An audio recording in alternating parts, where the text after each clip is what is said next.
we're going to transition to our last talk of the day with Alan Evans. He's going to present predation rates for the bird colonies basin-wide. So that's both the tern colonies on the plateau that we've just talked about, as well as a couple of the estuary East End Island predation rates. So yeah, with that, I'll turn it over to Alan.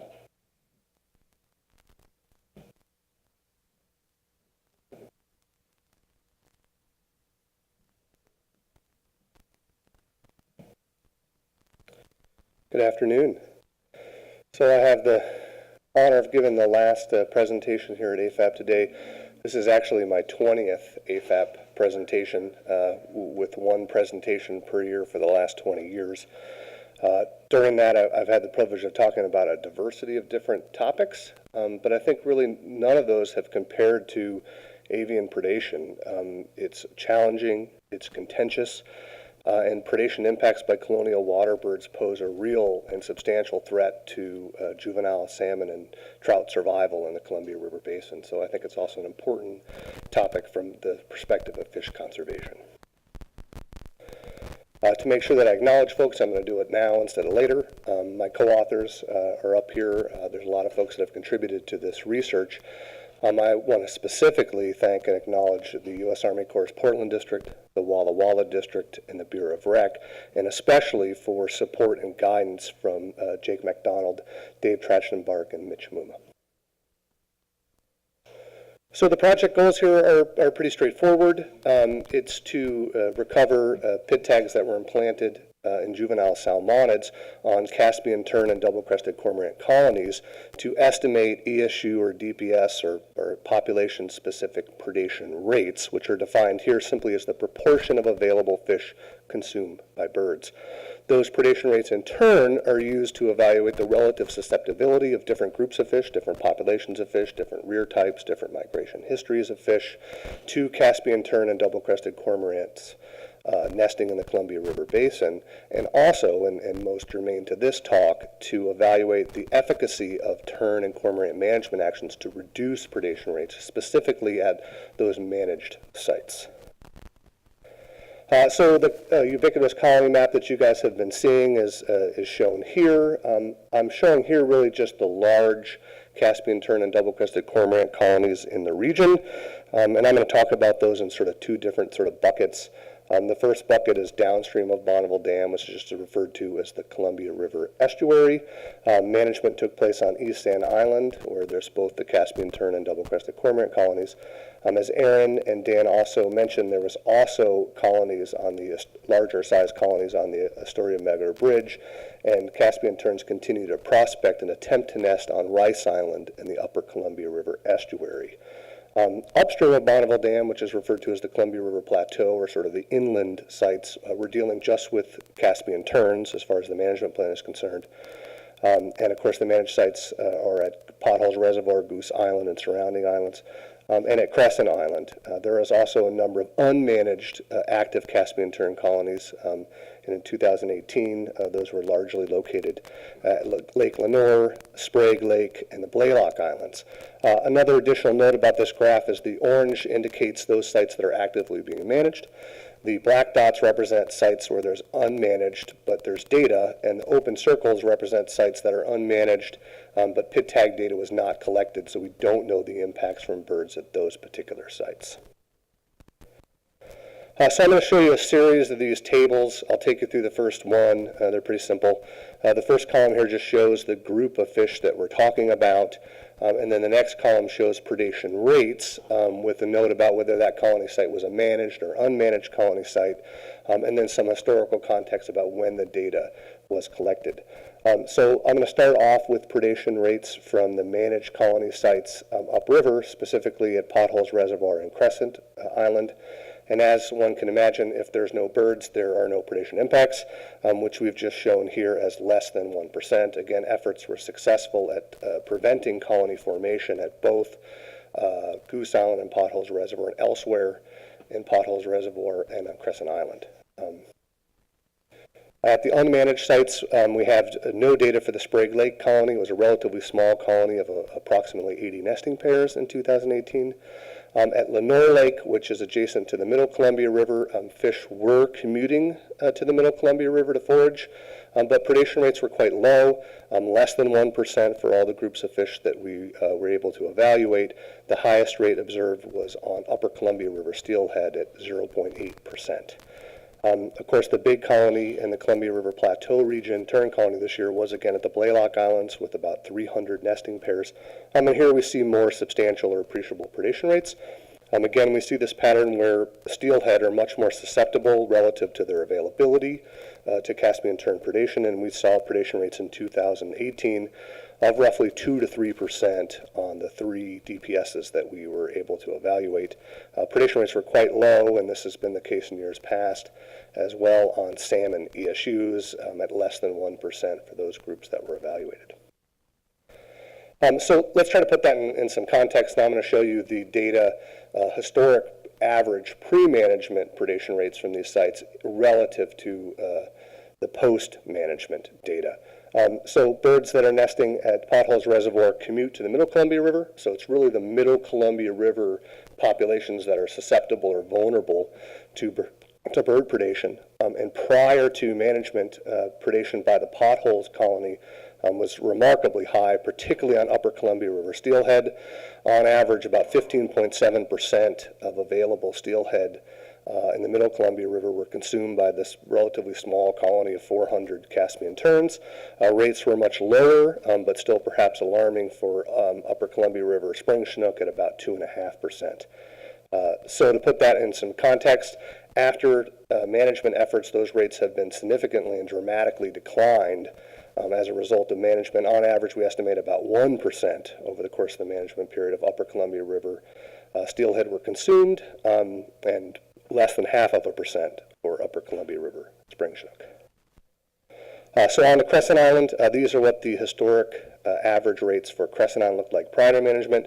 You'll notice a couple things here. One, you'll notice that the predation rates on the steelhead are much lower than they were for birds at Goose Island, despite the fact that both crescent and goose historically had similar colony sizes, roughly around 400 nesting pairs.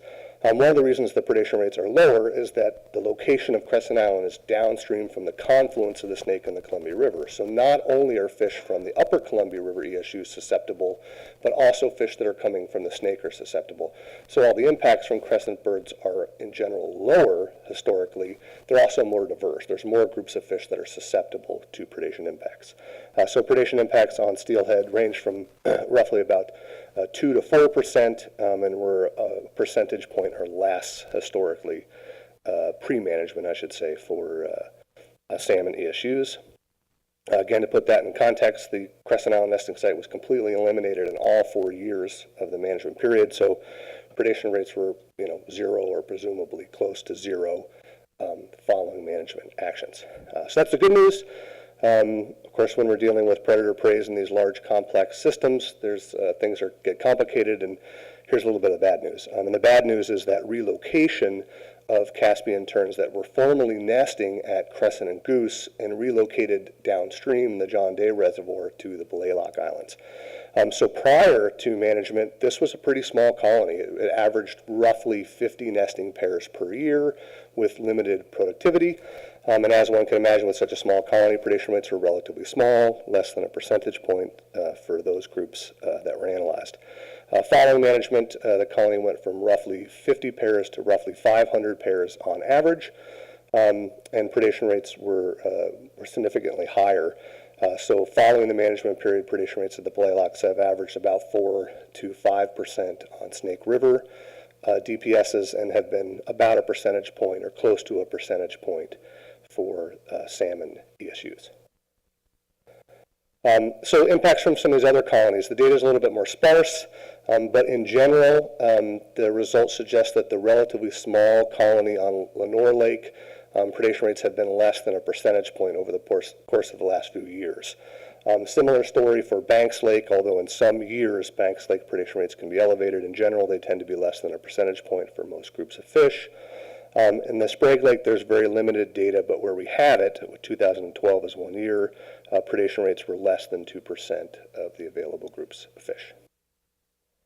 Great, so I'm going to move down to the Columbia River estuary now and talk about the large Caspian tern colony on East Sand Island. Dan gave you some information about the nesting chronology and the number of birds at that site. These are the predation rates. If you recall from Dan's talk, about 5,000 pairs nested on East Sand Island in 2018. And our best estimate is that those fish consume roughly 5 to 7% of the available steelhead DPSs that survived outmigration to the estuary. And for salmon, the predation rates were much lower, about 1 to 2%, with the notable exception in 2018 of Snake River sockeye, where our best estimate is that Caspian terns consumed about 4.2% of available Snake River sockeye in 2018. So let's put those into some context. So here on the right, we have the predation rates. The first column here is the pre-management average predation rates for Caspian terns on East Sand Island. Again, that colony's been, depending on the year prior to management, about 8,000 to 10,000 breeding pairs. And the predation rates were alarmingly high, particularly for steelhead DPSs, with predation rates in excess of 20% on average for Snake River steelhead prior to management. Again, we see this disparity between predation impacts on steelhead versus salmon, and the salmon predation rates range from about 2 to 5%, depending on the group of fish. We have seen a significant decrease in predation rates post-management at East Sand Island. In general, rates are about 1/2 to 2/3 of what they were prior to management, with the average being around 8% for the steelhead DPSs and roughly a percentage point for the salmon ESUs. So what explains that? The most obvious thing, of course, is colony size. This is just showing you the relationship on the x-axis here between the annual number of pairs on East Sand Island, and on the y-axis, predation rates. In this case, I'm showing you data for Snake River steelhead. It looks quite similar for some of the other groups. And you can see that if given a big enough change in colony size, certainly that there's a linear relationship. Fewer birds on average consume a smaller proportion of available fish. Having said that, you'll also notice quite a bit of variability. In some years, the same number of birds can consume a significantly different number of fish. So there is a relationship. It's questionable about how predictive that relationship is from one year to the next. But again, if given enough time, this notion of decreasing the colony size is translating into, on average, lower predation rates. Okay, so the double-crested cormorant colony. Now I'm going to talk about that on the other end of East Sand Island in 2018. Predation rates in 2018 were amongst the lowest, if not the lowest, ever documented for double-crested cormorants on East Sand Island. Predation rates were less than a percentage point for all those groups of fish where there's adequate sample sizes and that we attempted to evaluate predation rates on. You won't see quite a huge disparity here between predation impacts from steelhead and salmon. In general, double-crested cormorants tend to consume fish in relative proportion to their availability compared to Caspian terns. So let's put that into some historical context. These are the predation rates prior to management for double-crested cormorants, specifically from 2003 to 2015, where predation rates are quite variable, but tend to be around 5 to 8% for steelhead stocks and about 2 to 5% for the salmon stocks.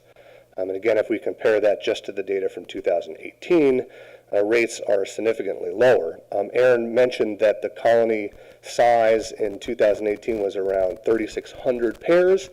The average prior to management was about 12,500 pairs. So that's about a 70% reduction in 2018 relative to the pre-management colony size. The predation rates, however, are not commensurate with that reduction, right? They're even lower than that. We're seeing about a 95% drop in predation rates relative to that pre-management period. So a couple of things are going on. The most obvious, of course, is the colony size itself. Again, 2018, the colony was about 70% lower.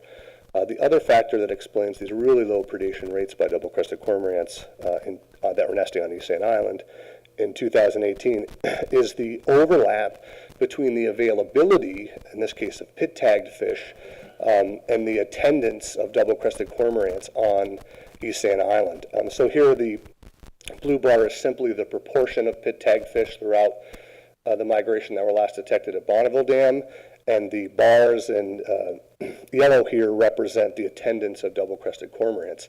This is very unusual. In most years, on both the tern and the cormorant colony, there is complete or near complete overlap between the smolt-out migration period and the attendance and breeding season on East Sand Island. So we're starting to see a little bit of a separation, and that probably explains why, in part, predation rates were at record lows in 2018. That, in addition to the smaller colony size, I should add.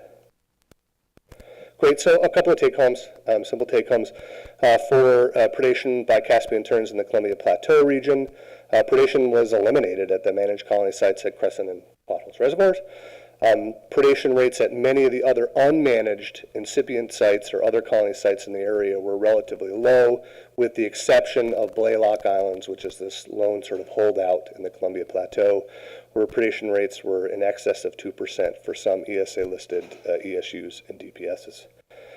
This was the 5th year of implementation of the Inland Avian Predation Management Plan, and over that time period, there's definitely been some benefits to upper Columbia River steelhead, and this is largely due to the reduction and elimination of that Goose Island Caspian tern site. If you guys remember, those birds were focusing on upper Columbia River steelhead, and predation rates were around 15 or 16% on average. In some years, they were in excess of 20%.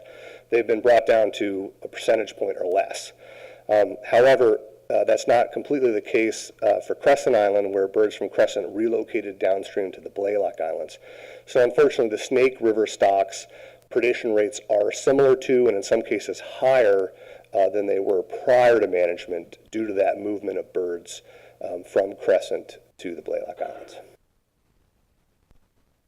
So in the estuary, a couple of take-homes. One is that predation rates by East Sand Island Caspian terns in 2018 were amongst the lowest observed to date.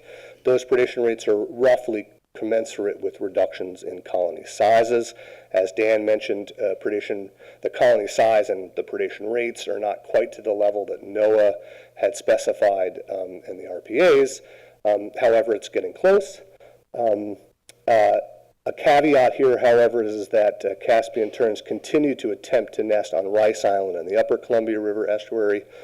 We know, based on data collected in the past, that per capita impacts from Caspian terns can be, in some cases, twice or 3 times as high from birds that are nesting further upriver, where their diet is dominated by salmonids, than it is on East Sand Island, where the diet's more diverse, and a large part of it is marine forage fishes. For double-crested cormorants, predation rates by the colony in 2018, like the tern colony, were amongst the lowest observed to date. Small colony size and this sort of right-shifted colony formation relative to run timing are 2 explanations for these low predation rates. Analogous to the situation with Caspian terns, there continues to be a large number of cormorants that are attempting to nest on the Astoria-Melgar Bridge and other sites that are upstream. The impacts from those birds are unknown, but presumably they're consuming on a per capita basis as many, if not more, fish per bird.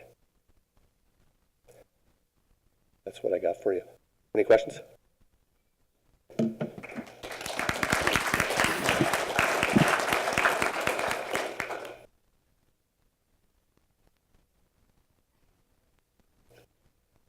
Beer 30.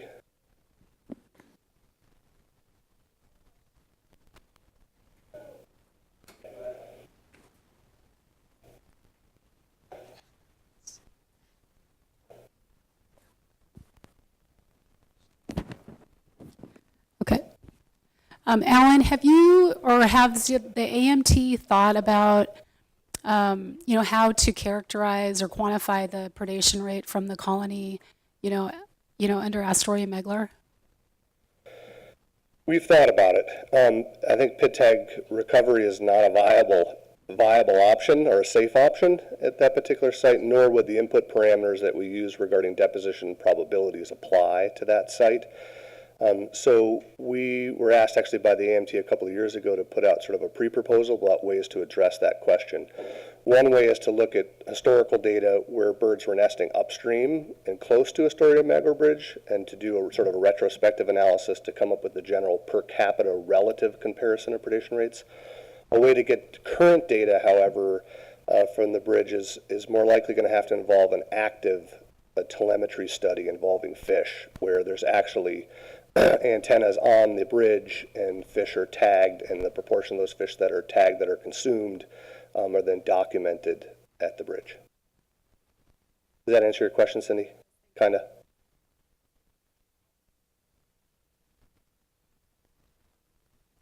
Ricardo?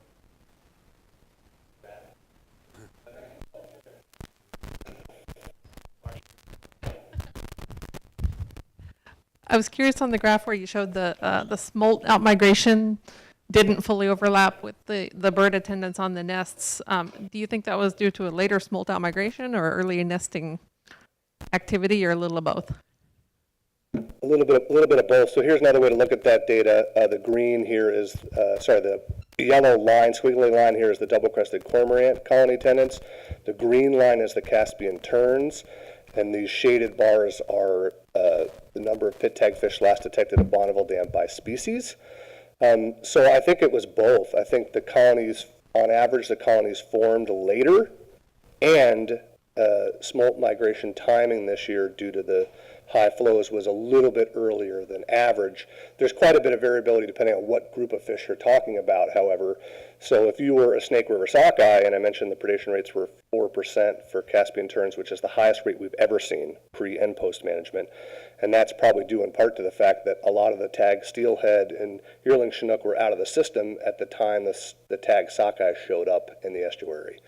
So I think that answer really depends on the group of fish, but in general, yeah, the birds breeded later than normal, and the fish passed Bonneville Dam a little bit earlier than normal. Alan, I have a question about, it's kind of a management history question. Why is it that some folks are able to cull the cormorants but don't seem to be able to cull the terns? I won't even attempt to answer that one, Alec.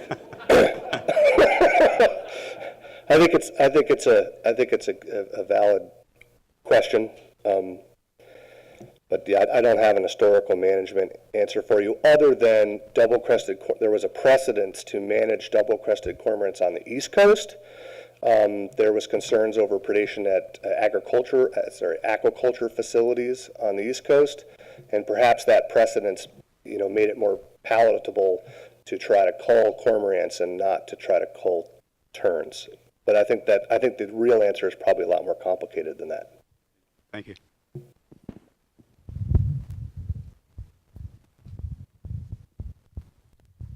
Thank you, Alan. Thank you.